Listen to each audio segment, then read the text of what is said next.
Hey everyone, it's Ava, and I'm at the Fallbrook Community Center for Fallbrook's 6th annual Battle of the Bands with Adam Onan, Adam Lama, Alyssa Everhart, Phoenix Jones, and Michael Paez. and we're Empty Spaces, and you're watching On the Spot interviews. Well, first of all, I'm so glad that I'm finally meeting you, and I loved your performance. Your sound is so unique. Oh, thank you. That's probably the nicest thing we've heard all day. How exactly would you describe your sound?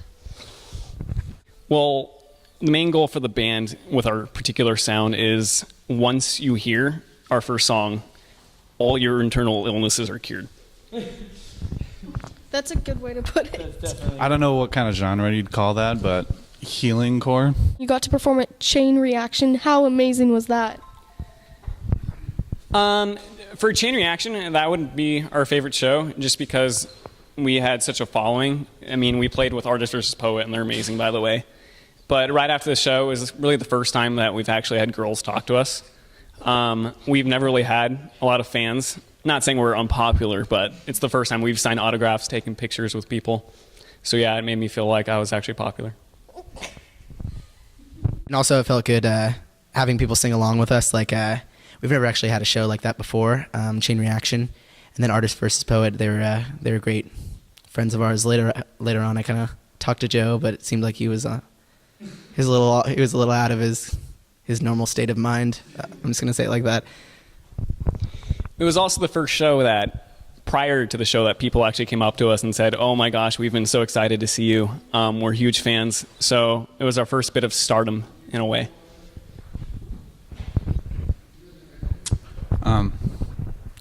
Oh, okay. Yeah, it was really fun playing the Chain Reaction. People are really nice there. People in Anaheim are really cool. We've been to San Diego, and they're all right, but people up in Anaheim, that's where it's at. So you've been performing your EP all around. Can you tell us where we can find it, the songs on it? Well, the best way to find our EP is on good old-fashioned Facebook. If you go to our Empty Spaces page, our URL is facebook.com/Empty Spaces Music, and all our music is located on that. But if you go to our Bandcamp, you can actually download our whole EP for free. Fun. And just to add to that, you can get to our Bandcamp through our Facebook. There's like a little link. So you could just go on bandcamp.com, enter $0 if you want under the donate. Just name your price. And you can get our CD for free. We just want people listening to it. So, yeah. Yeah, we're worth at least a couple pennies. But, yeah. You gave the website and Facebook. Let's just get everything. Twitter, Reverb Nation, Instagram, and YouTube. Oh, did you? Oh, the links? Yeah. Oh, gosh. Oh, for Twitter, we are ES_Empty Spaces. If you know what an underscore is, it's that little tiny line. And then our actual website is emptyspacesmusic.org. We don't use .com because that's overrated. You could hit us up on Instagram. You could just find that through our Facebook. Once again, all of our links are on Empty Spaces Band's Facebook link. And me and Michael have Instagrams, actually. And so does Phoenix now. And Alyssa, but who's the odd man out right now? This guy. He's too cool to have an Instagram. Anyways, if you want to stalk us, troll our lives.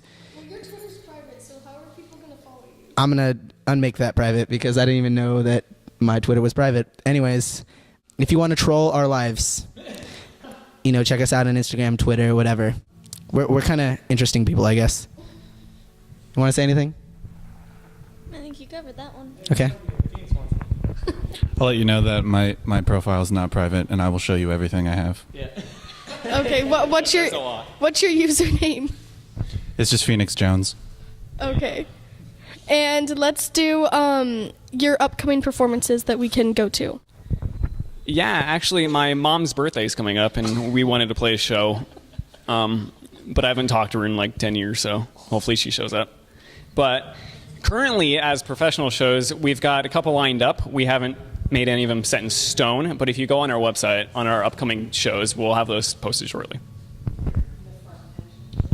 Now, I know as a band, I'm sure there's certain people you look up to. Who do each of you as an individual look up to? And then who do you think as a band is the one person you would look up to? For me, I've actually been a huge fan of Muse for a while because I'm a huge fan of British rock because I think it's really unique compared to, American. Like we've had the Beatles, and then I think of Muse as kind of a modern day Beatles. But I'm also a huge fan of Matt Bellamy because people say I'm his doppelganger.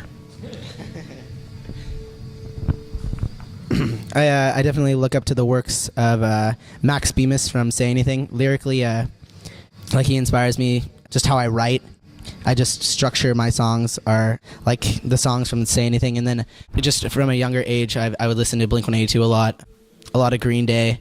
Those were big ones growing up. Kind of got me into music. So yeah, that's my inspiration for me. I would say as a band, my inspiration would probably be like Adam, Say Anything. I really like them, but I'm definitely the odd man out in the band because my artist that I look up to is definitely Taylor Swift because I'm a country girl at heart. My personal influence is My Chemical Romance, mainly. I really like them. Their music definitely saves lives, and that's all I have to say about that. I think my musical influence is definitely my dad.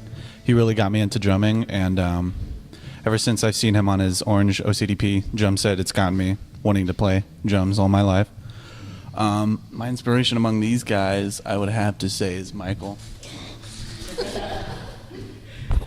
Because he's my soulmate, and most people don't know about that. But you guys do now, so yeah. Little bromance going on? Definitely. Oh, a lot. So you mentioned you're the drummer. How about the rest of you? I'm actually the bassist of the band, but I try to be as standout as possible. I don't want to be that invisible guy, even though it happens. How that happened, when I was in 6th grade, I picked up the guitar for the first time, and I would play Green Day, and I realized that I couldn't do it. So this is actually a true story. I played Rock Band, and I realized that bass was pretty easy. So a week later, I bought a bass, and I met these guys.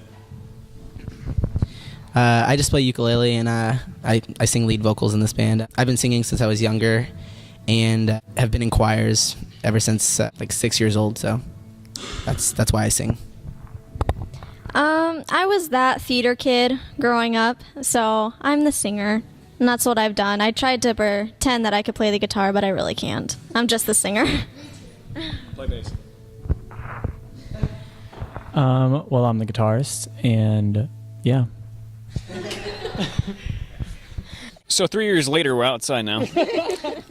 We got kicked out of the community center because, the screaming fans kept wanting to join the interview, and it's super unprofessional. So how did you guys become this funny, hilarious, talented band that you are? I don't think we're that funny. Yeah, you are. I come from a family of 5 kids and 2 parents. In order to compete for attention, I had to pretend like I was funny. But yet I was still the neglected child.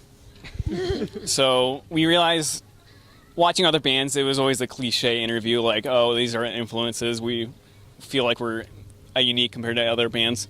But we take it a little step further, and we try to just be honest because, we have jokes that we don't want to say, but guess what? We're going to say them anyways. Because boring interviews are, let's be honest, are boring. So you didn't really answer my question, but how did you guys meet? Yeah. Yeah. I thought it was the funny bit. All right, 5th grade. 5th grade, me and Michael met. We grew up on Blink-182. 8th grade, we started a band. I was the drummer. It didn't work out. We met Adam. Adam plays bass for us now. Then we were walking around high school like, dang, we need to play a show because we want to find some ladies to start liking us, because I was awkward in high school. I didn't know how to talk to girls. I still kind of don't. Anyways, we found Phoenix. We're like, dang, that's a good-looking guy. We just need to complete this more than a trio. I don't know. What would you call 4 people? A quadrille. Anyways, a quad something. A tetra something. Anyways, we saw this handsome devil, and we're like, hey, that guy has to play drums, because I saw his forearms, and I'm like, he's a drummer. We got Phoenix inducted into the band, and then, it just worked out, and then we became Empty Spaces. And then one day we were like, dang, we need a female vocalist. It would just add so much to our band. And then I told her she needs to show up at our band practice, and she did. And then these 2 little lovebirds met, and then I formed that. I feel like I formed that. He doesn't want to give me credit, but I've been talking too much now. But that's Empty Spaces for you. How did you come up with the name Empty Spaces? Oh no, there's a funny story to it, isn't Or our there? lack of humor. No story. There was no story to our name, Empty Spaces. He just came up to me during like 8th grade, like during the summer, like when school starts, like, hey, what do you think about the band name Empty Spaces? I'm like, good enough for me. And it fills the empty spaces in people's hearts, right? Yeah, that's what people have been saying. That's the new story. Yeah, it's kind of like with our songs when people ask us, like, oh, what is that song about? Like, whatever you want it to be about. No, they actually do sometimes have stories behind them, but we do fill the empty spaces in people's hearts. I guess that's what it is now. Yeah. So when fangirls go up to Adam, how do you react? Do you get jealous? I have to pretend like I get jealous, but I don't really get jealous. It's more kind of weird because the girls are like running their hands through his hair, and I'm just kind of like, he just sits there and he takes it, and so I have to act like I got to beat someone down, but really, it's all good. She doesn't even know about everything that happens behind the stage.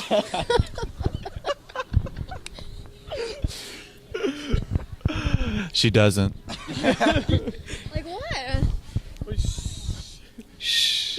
So when you're at a performance, who gets the most fangirls coming up during the meet and greets that they're like, oh my gosh, can I get a picture and an autograph, and can you like follow me on Twitter and stuff? Like, who gets that the most?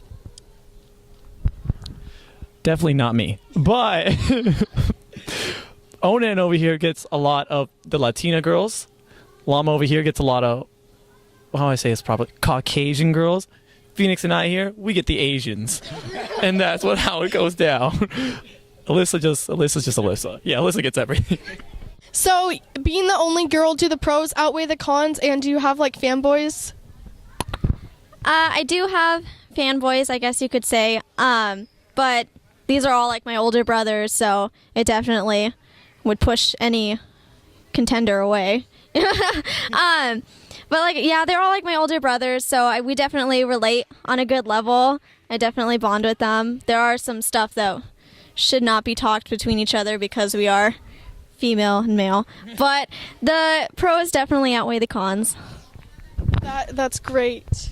And when she says bond, she bonds a little more with this guy. I'm just gonna put that out there, if you know what I mean. Okay, so this is on the spot interviews. Let's do on the spot questions. Celebrity crushes. Brad Pitt. Done. Emma Stone? Channing Tatum. I'm not gonna lie, it's Emma Stone. Ryan Gosling for sure. Oh god. I changed my mind. Mine's Ryan Gosling also. Okay, now let's do, if you're an ice cream flavor, with vanilla being like the most boring plain flavor, and then like, you know, all the other flavors, what flavor would you be? I would say vanilla just because I'm white. I'm the only white person, really. She's like half Mexican. You are? Yeah. I didn't know that. I am definitely... Neapolitan. You're everything. I'm Neapolitan. I'm that carton that has no flavor on it. It just has a giant like question mark. Mystery flavor. So you never really know. Rainbow sorbet. Sorbet. I'm not making this flavor up. There's a real flavor called Bundle of Love, and it's at Baskin Robbins. I think that's me. Yes, it's me. Whoa. Alyssa's definitely Rocky Road. She's a rocky road to drive on. Well, you actually get to work at Baskin Robbins. No, I work on the guy side, which is the Togo side. I make sandwiches for a living. It's like the ghetto side of a city. She works at like the sandwich department, and then you have to like look over like where the grass is greener, where the ice cream is. So we're at a park. What's your favorite thing about the park when you were a kid? The sand, because I would pretend like I was in like Arabia and traveling long distances. Did you see on My Strange Addiction there's a girl addicted to eating sand? Yeah, I saw that one. Can't imagine that. Have a lot of calories. The girl that like wiped herself. Yeah, Yeah, she doesn't shower. What's her name, Sandy? I know where you got that. Rugrats. We watched an episode together where they pretended like it was the desert. Anyways, On the spot. yeah. All right. Anyways, for me, those little horses that like have springs on the bottom, and then you'd be like I'm not gonna lie, like back then it probably didn't hurt your crotch as much, but these days, I don't know. What about you, Alyssa? I liked the swing. I don't know why. I'll be completely honest. My favorite part about the park is that me and my little brother used to always pretend that we were like Popeye. And I'm not lying. I used to eat the grass and think it was spinach. And I promise we'd walk around and wrestle all the time. Mine would have to be the monkey bars because, let's be honest, when you're a little girl and you see a guy going all the way across the monkey bars, it's pretty hot. It's still hot. It's still hot.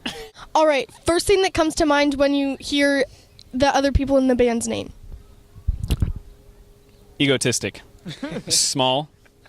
Colombian. Handsome. Skinny, small, buff, dorky. That's a good one. What about a little Alyssa?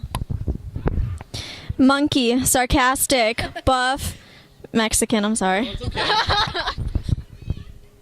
Boyfriend. White. Conceited. Adorable. Boyfriend. Buddy. Second buddy. Sister. Oh, they all love you. I know. All right, we're gonna do jokes that are rated no more than PG-13. Yeah. This band. Oh. Wait, I had a joke. I second that. I can't remember what the joke was. You guys need to have more confidence in yourself. You could lose a little, All right, but yeah. Oh! I'm just kidding. I'm out of this interview. Oh, this is a good interview now. I know. Now we're good. Now this is a band interview. I'm coming back. I want to be part of this. You're on the outside now, bro. Any more questions? Yes, let's do a really sincere, heartfelt message to all the fangirls and for you, all the fanboys. To all your fangirls watching this, all three of you, I want to thank you for your support and believing that I'm actually good looking and appreciating my musical talent in this band. I just want to let you know that I am dating this doll, but feel free to send me your number. If I have any fangirls, I mean, I guess you can message me on Facebook and say how much you love my music. Other than that, You're single. well, I'm single, but I it's not time. Anyways, yeah. What about you, Michael? I don't think I have any fangirls. Big shout out to my mom. She's my main fangirl. You took it. I did. Yeah, I did. I love you, my Mom. mom. Yeah, I love my mom. We love Moms you, are Mom. awesome. To all three of you, Mom, Aunt, Grandma.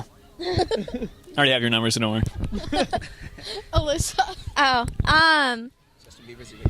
Yes. Justin Bieber, I know you come to all of our shows. So I just want to thank you for always supporting me. Hey, he was at that one. But in all seriousness, we want to say thank you to all our fans that actually enjoy our music. It actually means a lot more than people actually realize. All right, and lastly, is there just anything else you wanted to add into this interview? I'm sorry if you hate us. I know we're immature at times, but just so you know, we can be immature. 1, 2, 3, empty spaces! I was getting distracted. I couldn't finish it off.